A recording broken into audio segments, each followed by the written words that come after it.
Hello and welcome to Inside the West Coast Conference. I'm Shae Peppler, and the Pepperdine Waves are fourth in the conference just behind BYU. They have another test against LMU on the horizon. So joining us from the Waves is freshman guard Shawn Olden. And Shawn, you're the second leading scorer among freshmen in the conference. How would you evaluate how your team is playing right now as you creep closer to that WCC tournament? I feel like we're playing good. Obviously, we've lost two of our top 8 players, top 9. And so it kind of cuts us down a little bit, but I feel like we still have a lot of improvement to have before we hit the tournament. I feel like we should be playing our best basketball in the tournament, and just going to try and surprise a lot of people this year.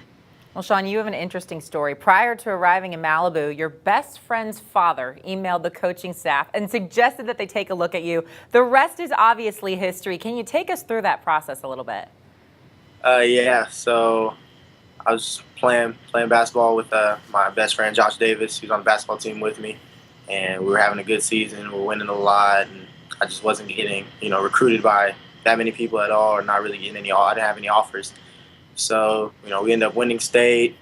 I was state player of the year, MVP of the tournament, and I'd always talk to his dad. He would always tell me to keep faith and just trust in God and believe that I can play Division I basketball. And I was steadily praying. And he called me one day while I was out of town, and he had told me that he had just talked and sent the email and just talked to Coach Moore, Brian Moore, and gave me his number, told me to call him. I called him. Me and Coach Moore talked for an hour or two, and like you said, the rest is history. Yeah, look at you now, right? Well, you also faced some adversity throughout your life that forced you to grow up rather quickly. How have your past experiences helped you in the game of basketball? I believe that it's helped me tremendously on and off the court.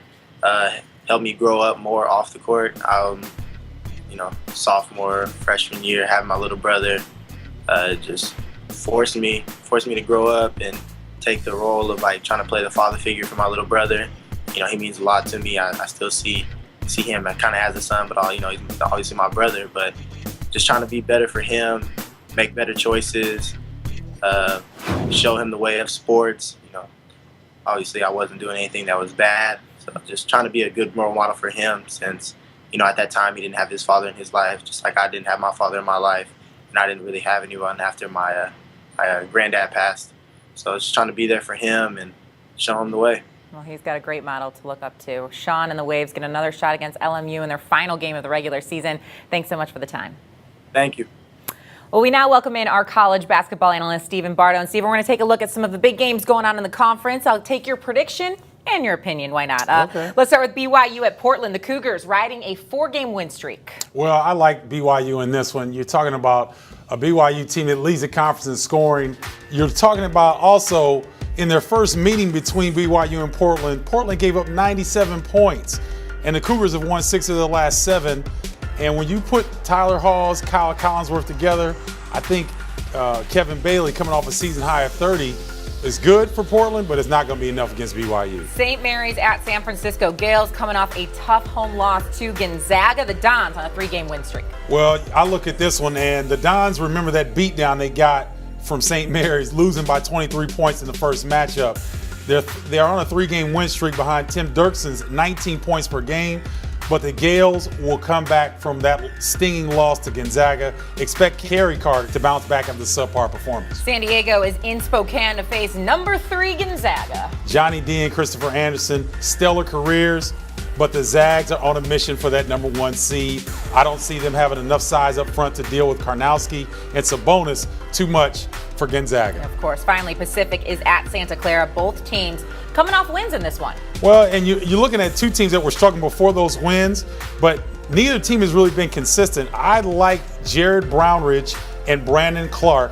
They'll be too much for the backcourt of Pacific. I like Santa Clara in this one. Well, you can catch that game exclusively right here on the W.TV, powered by Campus Insiders. That is a 7 p.m. Pacific tip-off. That'll do it for Stephen Bardo and myself from our Campus Insider studios. Be sure to stick with Campus Insiders as we've got all your West Coast Conference tournament coverage from Las Vegas. It's exclusively right here on the W.TV, powered by Campus Insiders.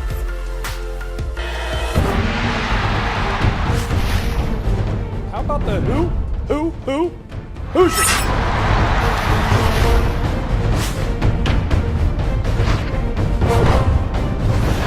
They're physical, they come at you, they wear you down for the dunk. People in our industry who are so competitive, they don't want to let go.